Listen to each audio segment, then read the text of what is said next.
right, welcome to the Learning Lounge podcast. I am Joel Gardner, and today we'll be talking about the changing face of higher education. So there are a lot of interesting changes that are happening in higher education right now. For example, you hear about lots of news stories about the crippling effects of student loans, or there are concerns about who's able to actually access higher education. A lot of people, we hear this narrative nowadays that there's concerns and questions about whether higher education is even a good investment. And then at the same time, we have these changes that are happening in higher education where the demographics change. So you have your traditional age students of, 18 to 24, 25 years old. But now that's changing and there are way more adult students. And so who are older than that. So there are a lot of interesting changes in higher education. And so today we'll be speaking with Dr. Patrick Bennett. He is the Vice President of and the Dean of the International Institute for Innovative Instruction here at Franklin University. Patrick, it's great to have you here. Great to be with you. And Patrick has over 17 years of experience in higher education. Provides executive leadership and management for projects that we have here at the university, not only for our local work, but also global work that we do with a lot of our partners. So a lot of great experience, and it's really exciting to have you here. Thanks, Joel. Great to be with you. So we work in higher education, and there has been a lot of critique of higher education in the recent past. So you hear about companies like Google or other large companies that are saying, you know what, we no longer require a higher education degree. And so here at I4, our job is one of the main things we do is we design courses for higher education programs. But we also serve external clients and help them, other universities and other clients, to help them design really quality learning experiences. So it's kind of this paradox where here we are, we're doing the work of higher education, but a lot of news and buzz about people not requiring higher education anymore. So what's your reaction to this? What are your thoughts? Oh, you're speaking my language. You use the word paradox. You know how much I love that word. That's a great word. But we're in it, right? Right. So I think the question gets to be, is it an either or? And I don't think it is. I think it's a both and situation. So you talked a little bit about the critique of higher ed, which right. I think is absolutely, in many cases, correct. The whole discipline of everything that we do within our doctoral work is around the critique, the critical thinking, and we should be subject to that. Right. I think things are changing so quickly. If we just if we set this structure and concept up, and you and I have talked before around the relationship between K-12 education, then moving to college, and the relationship between colleges and universities to corporations or the workforce. We are seeing, as you mentioned, companies say, we'll hire you without a college degree, most specifically in tech jobs where, hey, you come in, we'll train you to code in a certain language or syntax, and you'll have a job. And we'll pay you as you go through that internship or apprenticeship, and then you'll come out with full benefits. And it's really attractive to an employee, and I think it's a great thing. What I want to add to that is, when we're out working with corporations and we're talking about workforce development and we're asking them, well, what do you need your employees to be able to do and know on the job? That's the first thing they talk about is that really skill context piece. But, Right. Invariably in that conversation, what do we hear next? Well, we need them to be good critical thinkers, to speak well, to write well. Do any of these seem familiar to you? And they will with anybody in the higher education landscape and work well on teams and project management. And all of these are really the base of gen ed or liberal arts education. And that's what you get from completing your undergrad. And so I think we have to find a way, Joel, to connect. And I think many people are. But this is the problem. If you're an employee and you take that position, there are companies within our local community that are doing this. My concern is that there are other companies who are laying off people with a skill set that's older at the same time. Right. Right? And so for that employee and for their well-being, it makes a whole lot more sense. Yes, take that job, get that skill, but you've got to continue to continue and finish your education. And so that's that both and piece where I think we've got to work with corporations. And so Higher ed also ends up with what I call the squeeze play, right? We end up with people coming from K through 12 who are, in many cases, underprepared, or they come to us as adult learners who we serve, and they've been out of school for a long time. And so there's some catch-up work to take place in that. And then it's from the corporation saying, but I need them to do these things, but I need them now. And so that's a lot of pressure around higher ed. And I think we have to think very differently. I think it's what we're trying to do within the Institute about how we educate, how we create learning experiences. Right. Now, but you were talking about so we have these sort of really specific job function skills like coding and this specific language for this specific project, right? And then there are these more general skills that you talked about, critical thinking, communication.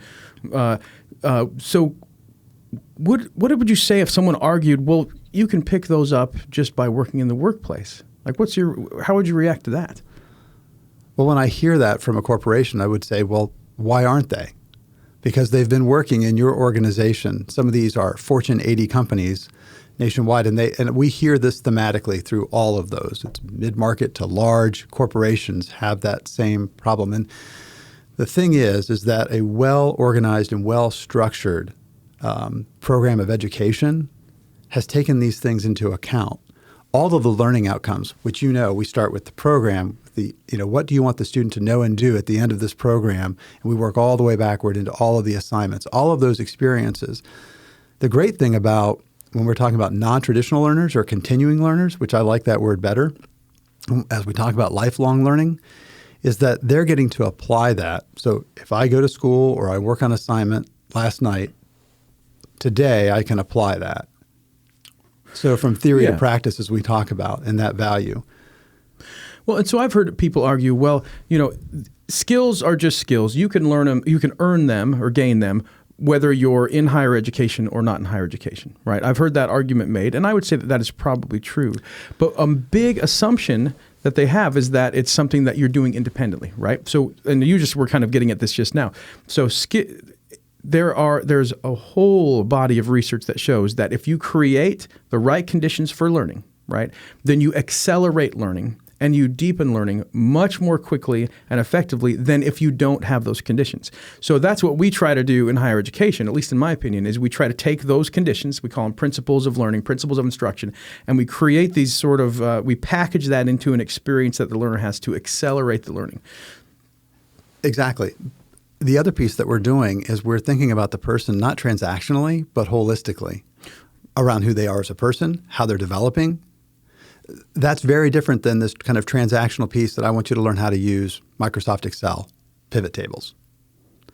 So I can learn pivot tables, but then how do I apply that to perhaps my job with data, analysis?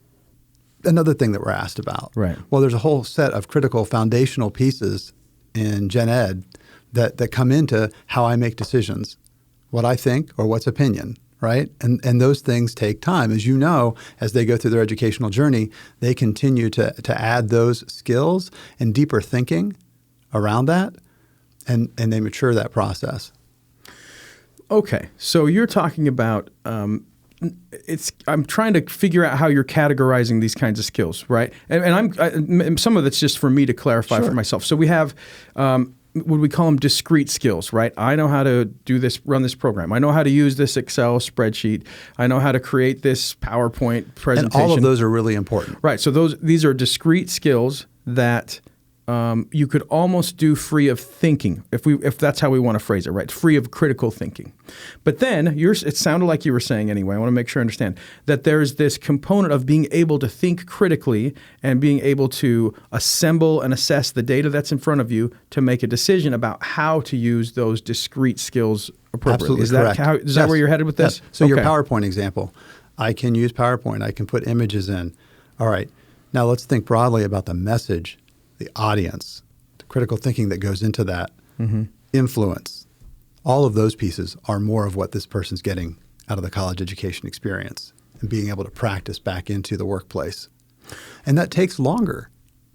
Well, exactly right. Right. And there's a kind of a leap that happens too, because at least in my experience, moving from K-12 to become a professional and then we've both done a lot of education, lower level, undergraduate, graduate, and so forth.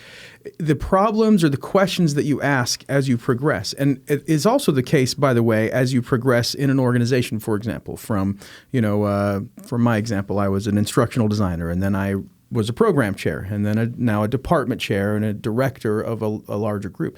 So as you progress in your education and also in this experience, the problems and the critical thinking that you have to do, the problems you're trying to solve are much more ambiguous, right? So being able to learn and acquire those skills and deal with the ambiguity is really, that's a critical thing. It's not discrete. Like, I'm going to take this 4-week workshop and now I know how to deal with absolute ambiguity, right?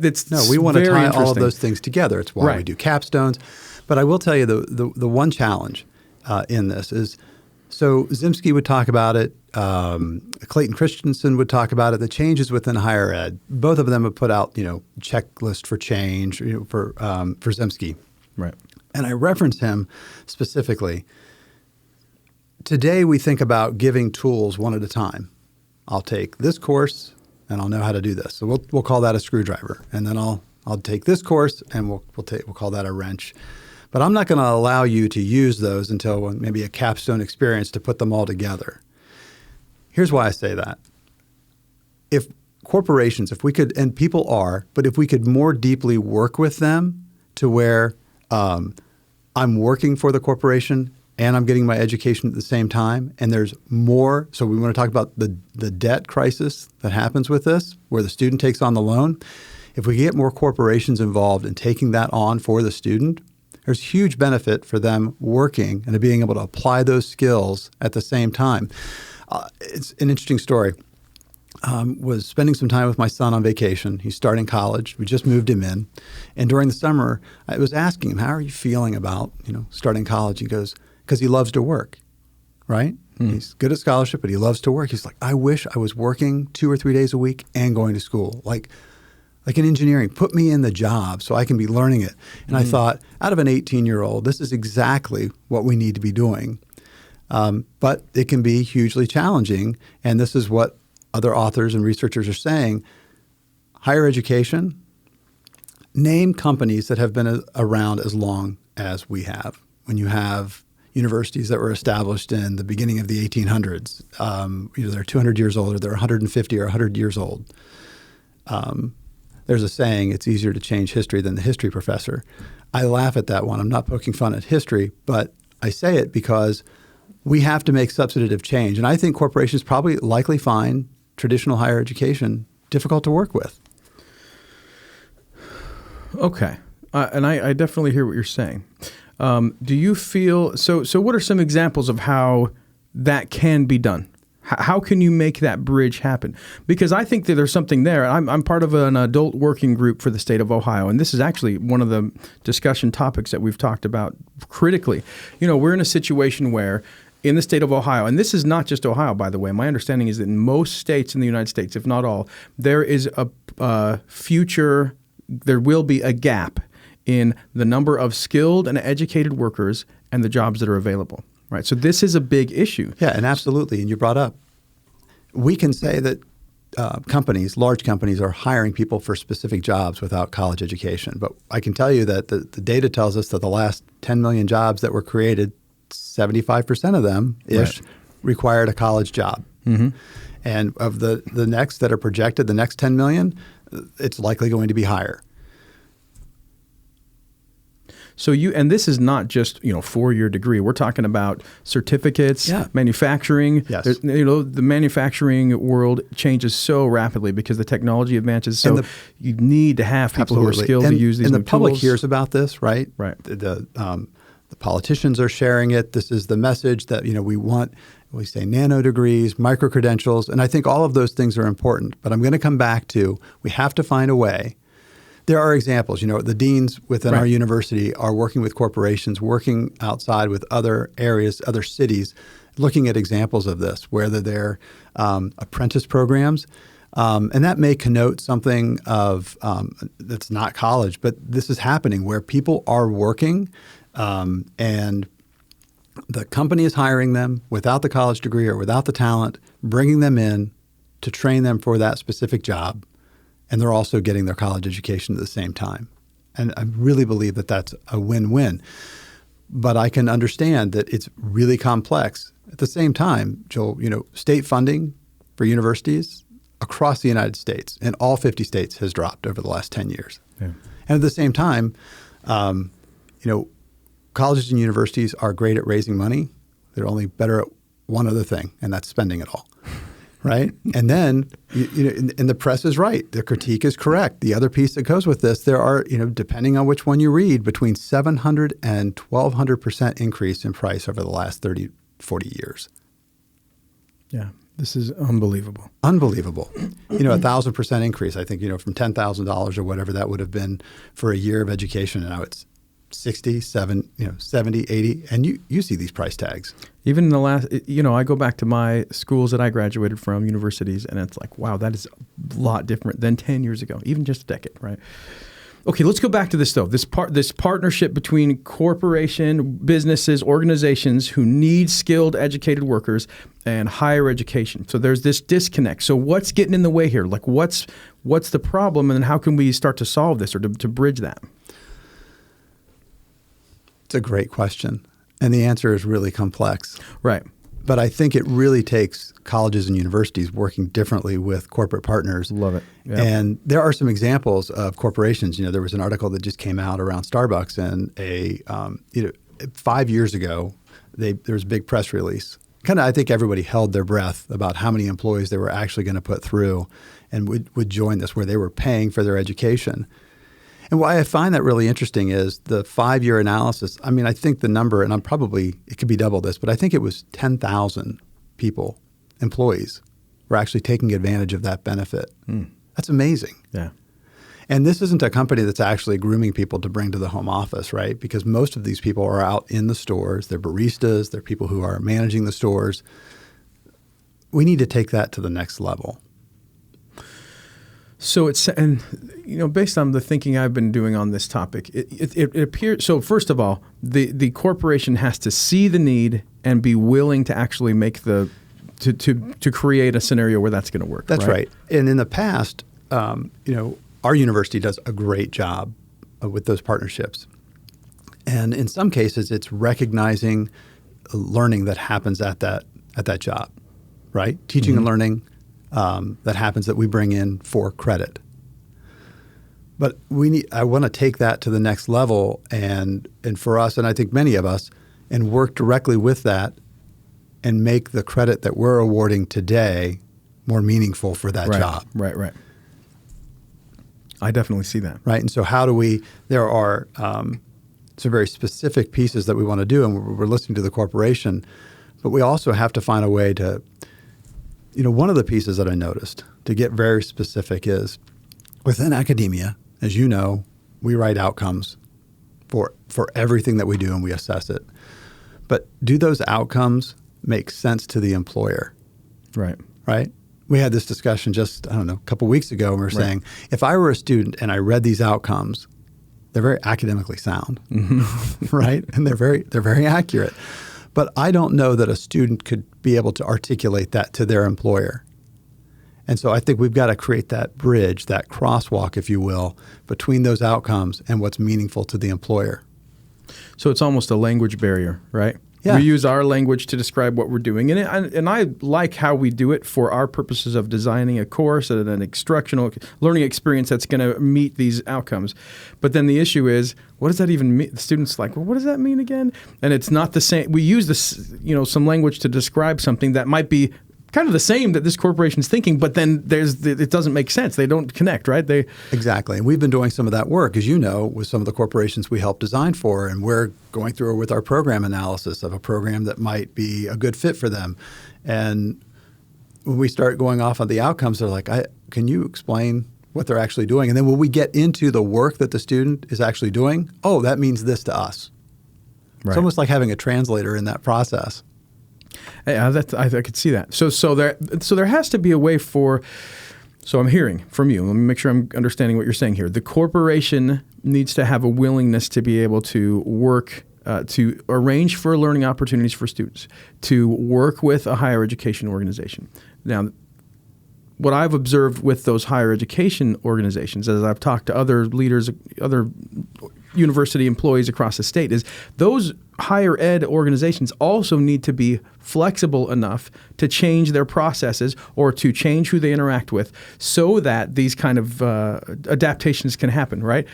We know there's one college university that you and I worked with on a partnership to talk about technology-enhanced education, and I think that we will likely get to that.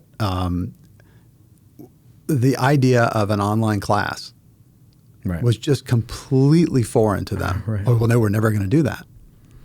But you have students who you could actually reach if you did this, and it would be very meaningful, and you would be creating access. And I think that's the other piece where higher ed has to start to make a change. Is embracing technologies, embracing different ways of teaching. It's moving so rapidly. And so I understand it's kind of discontinuous change in my writing, which is just, it's sudden. Mm-hmm. There's so much more knowledge. Technologies are ubiquitous, but they change quickly. And, I'm aging. I'm in my 50s, and I notice it. It's like, oh, this is happening. My son, I'll go back to this example.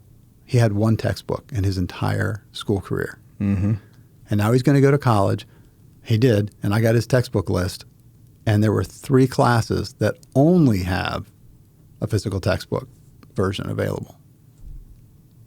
Nice. That's great. That is right. And so he's like, what do I do with this? This is a gap, right? You don't need to teach him how to read a book. I get that, but this is a completely different experience for him. And I'm like, we're not meeting them so this comes to this gap we're talking about. This isn't the K through 12 experience that the students are having, and then they go to college and have a very different experience, and then they go to corporate and have a very different experience from there. I think we've got to work differently together. Love it. Did they also require the students to have MySpace pages like they're supposed to? Right. You need to start a No, that's that question. I'm like, did you see my post on Facebook? Dad, I don't use that. Yeah, exactly. I use Snapchat. Yeah, exactly. Right.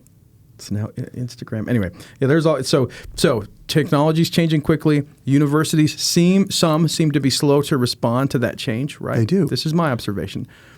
But how could those technologies help us connect? How could they help us connect with the K through 12 experience? How could they help us connect between, then college, university, and then corporations? To your point about the inflexibility, I can see it now. Yes, we're going to offer these courses for this corporation, and they need to be on our location. Exactly. Right. Don't do that. Exactly. Well, we've done some partnerships, right? Where we have actually started teaching courses and having certificates and even now programs on a business's campus, right? It's really powerful. So, okay. So, to make this connection happen, higher ed institutions need to be more flexible, need to be more proactive in adopting new technologies. Corporations need to work with those higher education organizations to be more to create these opportunities. The third thing that I'm seeing too is having a way for these organizations to connect, because I feel like there's lots of corporations out there and a lot of higher ed institutions, but how do we connect? How do we get them connected? How do we make sure that those conversations are happening? We brainstorm and create these new opportunities. It's probably happening in some of the conversations you are. I just think we have to act more quickly, and I feel really good that higher ed probably doesn't have to develop this, meaning a platform. And what I mean by that is, you can have a service that you offer, a product that you offer. That's been the way of doing business for so many years. And where we're going now with technology is this platform ability. And we're seeing this in the space. For us, it was like developing our own learning management system over the last 20 years, but learning management systems are ubiquitous now. I mean, the last study that I just shared was there's 4 major players in the learning management system market, and they have 90% of the market share in the U.S. It was 5 years ago, it was only 80%. And the prices are falling. So when you talk about this, could we find platforms where we could share, we're the content creation, right? We have the subject matter experts. Right. We have the learning and teaching experts to create really excellent courses that meet those outcomes. Right. In all different ways, with all different types of technologies and all different lengths. But if we had a platform that was connecting those, because right now it's all disparate. Corporations have their own learning management systems. We have ours. I don't know if it's some idyllic state, but the ability, this is the other piece, the ability to share content and credit across these things. I think that platforms out into the future It's going to change the way that we interact. Right. That is interesting. So that's where you're seeing the next level of the innovation. Yeah. Okay. Think of it. It may sound pretty. Think about YouTube. We just had a group on campus. It's a partnership where they bring in all different types of technologies for the government scouts to come in. So these government scouts are looking for different branches of the military, and they can come and they can just cut a check. They'll write a check for a technology that a person is demonstrating to this day. It's a really cool kind of thing, right? Well, you get a chance to interact with these people.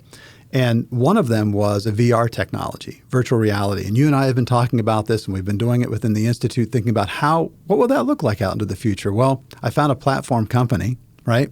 They're creating a platform. It's a software platform where you can load you can load the content, you can use it.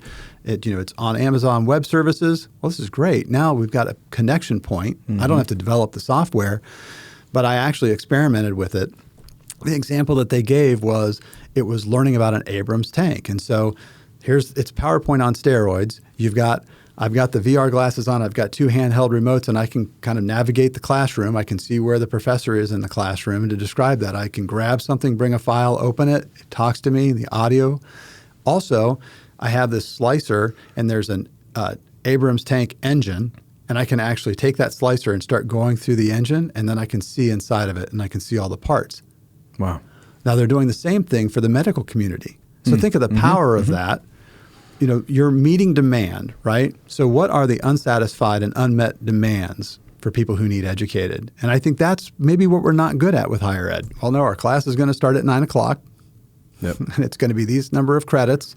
And only these number of you're people. only going to have it for 6 weeks. Right. And that's been a difficult thing for us to overcome. But when you think about these technologies, right, and they seem kind of far away, they're not. And when you have somebody investing like this company in a platform where I can just upload it, and then I'm a content creator, right? I can create the content, I can upload that, I can use that for my classes. And the technology for this, for the actual eyepiece and for the handheld remotes, I mean, you're under $700. Just imagine that. And people say, well, that's really expensive, Patrick. And I'm thinking, well, what are our students spending on textbooks for a course? And if I could give them this interactive learning experience. And like we were talking about earlier, these prices, the cost will continue to go down as there's more competition and as the technology evolves, it becomes easier to. So I think you're onto something here. So let's talk more about that for a second here. Okay. So we were talking about platforms, and this organization's putting together this platform that makes it easier. It's very easy for people to be able to develop content, right, and share. What else do you see for the future of higher education? So we've talked. I'll just leave it at that. What else do you see in the future of higher education? Technology changes, definitely, perhaps more of these partnerships. What else do you see? Over the last 10 years, we've talked about what we say is articulation or transfer credit. And that means you've taken the class there at another university, and we're going to transfer that credit in. Not a lot of universities do that well. We do here. I think that you're going to see more of that. I think the next level is, perhaps the sharing of content. Every college and university in the United States offers college algebra. And the question is, why are we all creating that course? Right. Right? If we need to lower the cost, and some of the projections from the futurists right now, and we're seeing this, and you've seen it in the space, a lot of colleges and universities are closing. They're insolvable, right? Insolvent. They don't have the financial means to continue because they were regionalized in how they served. Well, if they're regionalized, then if you're in a rural area and there aren't a lot of companies to support and students aren't going to come to you, that's a real challenge. And probably some of those need to close. But there's a whole set of others if they were prepared to change, if they were prepared to embrace this. So you asked about the future. I think we have to be, as leadership in higher education, embracing those tensions. There's a whole kind of theory around this contingent piece. Well, it's going to be an and, or it's going to be an either or. And we talked about earlier, I think that there is a both and in this where K through 12, I'll go back to, and corporations are correct in their criticism, and we're going to have to be more flexible. But at its core, we still have to help the students meet the learning outcomes for them to get through. Right. And so Will students take 4 years? Will they do this right out of high school? Or will they take 8? Or will they take 10? Or will employers be more invested? Employers currently, the model is because of a tax write-off, it's 50-50 that I'll provide you as an employee to reimburse for college. But again, it's really transactional. I don't know exactly maybe where you're going and what you're learning at the moment. And I see the future of that is, based on how data is being shared now and what is knowable and analytics, wouldn't it be cool if I could share with you're the employer and the student is attending my university, and what if I could share with you in time the exact outcomes they're meeting? Mm-hmm. Yep. Right? Because you're scanning your organization all of the time for particular projects that need to be completed. How cool would it be, hey, Patrick just completed a project management certificate at Franklin University. I want to use him on this project. But, I'm not having that conversation with Patrick every day, so I don't know. I love it. Right? Because today, Joel, we wait, right? We're going to go to school for 4 years or 6 years or however long it takes, and it's not recognized that I completed my degree, even though maybe I only have 2 classes, until I get my diploma, the conferral of the degree, as we say. And I think that's something that has to change. I still fully believe, right, this both and argument, that the value of the degree. I know, personally, changed my life, right? You'd say the same, wouldn't you? Most definitely, right? Yeah. And the evidence says that. Right. So you'll make more money. Yep. Right. Yep. Quality of life. Quality of life. All of those studies are there. But so how we get people there, I think we have to look at differently. Okay. Excellent. So this is great. Other thoughts? Anything else that comes to mind when you think about the future of higher education? I wonder. Institutions originally were serving, when I say regional areas, they were also serving a cultural component. And I say that because, lots of institutions within the United States were created to serve a community, created to impart some cultural set of values or ideals. And I just find it interesting if we can start to share content. How would we maybe share faculty different? How would we share our expertise, our services with one another differently? Our goal is to educate. It is a place of ideas, of conversations, and of sharing. And it'll just be interesting to see what happens with that. Yes. It's a little idyllic, I'm sure. Right. But that is a potential future, right? Or at least a component of that. And I think we're being forced in many ways to do it just because of the economic circumstances. Right. You mentioned earlier a narrative. I'm not a futurist, right? But some of the things that we do see as changing in this, the most concerning thing is that the national narrative turns that, maybe you don't need a college education. Well, who all is hearing that? Because there's huge value in college classes. There's huge value in that experience. And that's okay if that's not the track that you want to take. But what I'm not comfortable with is the conversation, well, it's just not for people. It's of a right. And so what does that mean? Blanket statement. Yeah. Right? I get concerned about the socioeconomic impact of that statement and for access of certain people who hear that. And then there's the other. So that's the human side of it, right? Right. But then if the other side of it is, like we talked about before, there are literally hundreds of thousands of jobs that are ready for people to come and take. And those will be the case definitely in the next 5 to 10 years, right? We'll have just tons of really great jobs. But the education of the people has to happen before they can take these jobs. So it's not only is it for the human side, for those individuals, but this is for our society to be able to function and to be competitive in the global market, to have to work well as a society. It's really interesting. One other piece that I talk about that just kind of came to me. There's some research being done. Todd Rose has written about it when he talks about dark horses. But we've had a standardization covenant, as he calls it, within the United States. And part of this happened with the Industrial Revolution, right? It's like, well, I need these widgets made this way, and we've got a standardized production, and we talk about and much of that with the factory kind of ideal and mechanization. Right. Yeah. All right. But so let's move today to a knowledge economy.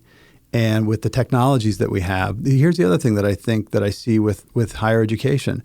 Right now, we kind of in many cases have a one-size-fits-all approach. There's no doubt. Right? Yep. You've got to take these courses. This is when you've got to take it, and you've got to take it with these people. And I'm not espousing the competency-based education. What I am saying though is, could we get more individualistic with technologies? And the answer is yes. Right? We're seeing it already with machine learning and AI on the forefront. You could see textbooks or information or content. I won't even call them textbooks anymore, but you could see content and the consumption of content being much more interactive and testing. Most specifically in areas such as math, that's really important to have mastery as you move on to the next level. If we were able, and I believe technologies will help us to have a more interactive experience, an immersive experience for students that isn't just, I'm not going to learn unless I'm in front of the instructor, and to make those really, really valuable and for the student to really enjoy the experience doing them. Okay, so this is great. So let's take a step back for a minute here and just look at the big picture of education for the last maybe 300-400 years, or even thousands of years, right?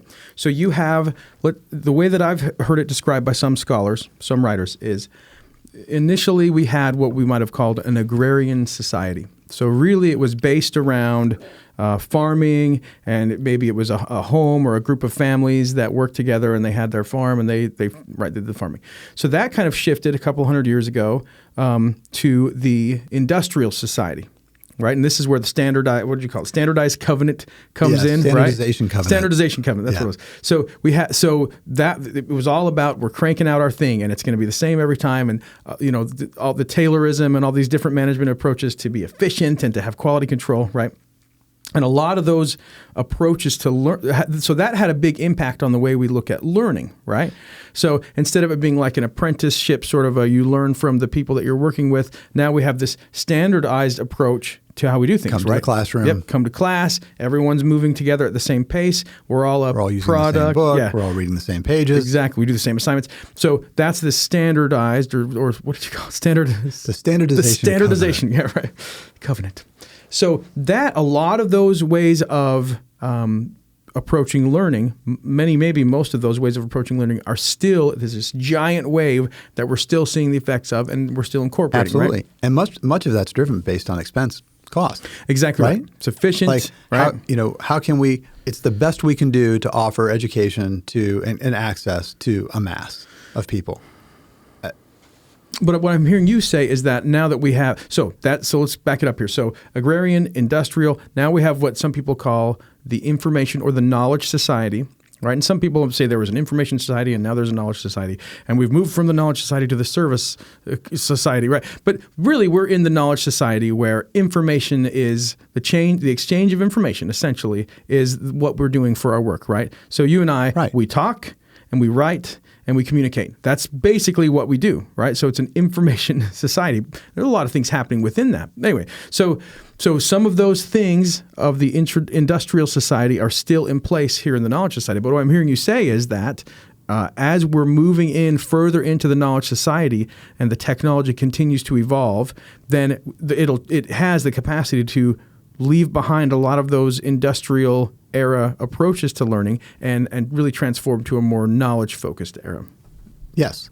Okay. I mean, classrooms are extremely valuable. There's a lot of great things that happen there, yes.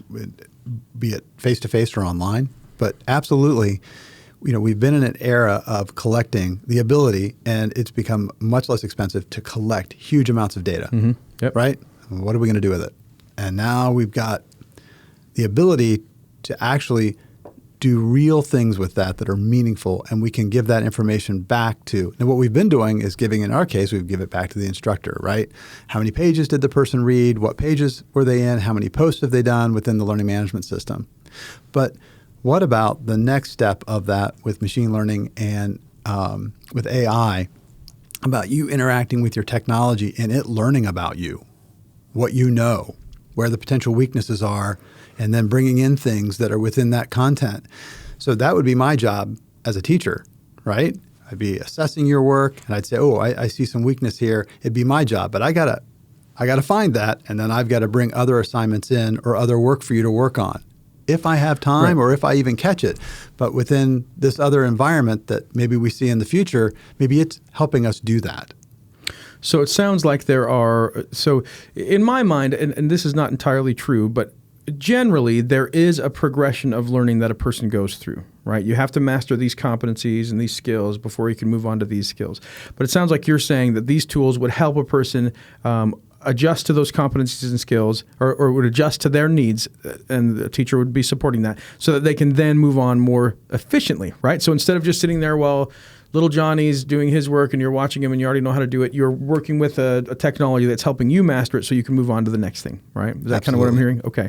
And then it also, so to me, that I love what you're describing here. And there, Charles Reigeluth was a theorist who, he's tried to do some of these things in some school districts with some success. But he uses systems theory. Instead of it being this sort of linear approach, you're looking at a whole system and actually using the technology to inject knowledge so that you have a instructor who's a coach who's helping you make decisions, or just telling you, okay, this is your next path. Right. We need human intervention for all of that, right? They're not up there teaching like, okay, here's the knowledge. Correct. That's potentially coming from technology, right? You never want to pull humans fully out because we're humans, and interacting as humans is, anyway, it's an interesting path. But it's a possible way forward. Right. It's something that may happen, but the technology is coming, and it's a potential way that we could help adapt some of those opportunities. Sorry, I didn't mean to. Earlier you were talking about how, and I can't remember exactly how you phrased it, but you said that, if a university was a regional university, or it was regionalized, maybe that was the word you said. You said that university, not only was it for, helping learners acquire knowledge and skills, but it was also helped establish the culture or the society. How did you phrase that? Well, you could take many that were established by churches, right? There was a set of values or a belief system that was also something that was instilled during that education, but it was more about the whole being and person. Now, you could argue the other side of that, where it was not open access. There was a specific number of people that were going to be able to attend, and that was it. But in today's society, we need something very, very different. Where does your question? I guess where I was going was this. If I'm thinking about like K through 12 education. So if it was only, it's impossible to extract, if we want to call it socialization or helping someone to learn how to function in a society, right? If there are so many things embedded into how our schools function that teach lessons that are not part of the curriculum, right? So I'm just thinking about when I was a kid and I went to school and the bell rang, and that meant it was time to sit down and be quiet, right, and get to work. Or the teacher's up there telling me what to do, and then the bell rings and it's time for a 15-minute break, right? And then the bell rings and it's back to work, and then the bell rings again, it's time for lunch. I mean, that sounds a lot like going to work, right? Right? So we're learning all these. Isn't that interesting too? And I know parents say this. My job's going to go to work. Your job's going to school. Yeah. Or your job's to do your. We talk about it in that way. We talk about it as a job. Right. I guess I don't have a question. So what's your? Well, I'm just thinking about it. So if we go to this more this personalized model where a learner is going through and gaining those skills, what's the socialization? Is that the future of work too, right? So that's a great question, right? So, because the piece we're working with is with corporations, and we're continuing learners. And so it's a great question, Joel. We're trying to get specific, talk about Franklin, it's professional education, right? Right. And we do have some pieces that are holistic in that, but it wouldn't be like a traditional school where you attend your first 4 years and there's a whole other set of pieces that are part of that, of kind of shaping you because you're 18 to 22 years old. So is your specific question around that holistic person and how we help them as they go through this process in a different format? Right. And so you're talking about all of these other potentially a new future is these universities share their faculty and they share their curriculum and so forth. But what the question is, what are those values? I guess that's where I'm headed, right? So are the values to do what I say, like a traditional classroom, and follow the sequence and the schedule and the rules? Are those the values? I'm not saying that's all that's taught as far as values in schools, but are those still the values or are they not? And then if it is a religious school and there's cross sharing with some other school that's not a religious school, which values are we going to be sharing, right? And anyway, maybe that's a totally different conversation, right? That's the question, right? Well, it's a hugely philosophical question around the power of and purpose of education. Right. I come back to the ideals that the purpose of education and the purpose of coming to school is really about the conversation, the sharing of ideas, and so if we start with those principles, but I understand there's a whole set of others that exist in that. It's interesting, and those are things that you'd have to find a way, if that's the purpose and mission of your institution, then that's part of your challenge or the tension in how are you going to preserve that. Right. Well, Patrick, this has been an amazing discussion. I really appreciate you being here and talking. Any final closing thoughts as we kind of wrap things up? Yeah, a couple. Joel, thanks. I really appreciate being here. Thanks to the team. Thanks for having me on your podcast. Just in general, kind of wanted to wrap up what we talked about because we crossed a lot of boundaries and went over a lot of things. But the general theme here is that trying to find a way in the future. I think our work in the future of higher ed is really being the bridge between K-12 and the workforce, and we've got to find a way to work better with both. I think platforms, I think technology, I think all of those pieces are going to help us in ways we don't even understand today. Mm-hmm. But when we talk about the both and, I think we have to have a mindset in higher education. I'm talking about faculty, I'm talking about administration for change, right? And embracing those tensions because they can feel not good, right? But the critique from both sides in many ways is probably correct, but we need more help from them, and we have issues that we've got to solve for the students. But in the end, I think through our work, great instructional design, great teaching, all of those things, if we're open to change, we can make a real impact for our students. Yeah, it'll be an exciting next several years to see what happens. Won't it? I'm excited for us to get this VR stuff in. To start experimenting with it. That's going to be fun. Thanks, Patrick. Hey, Good to have you. Good to be here. Appreciate Thanks. it.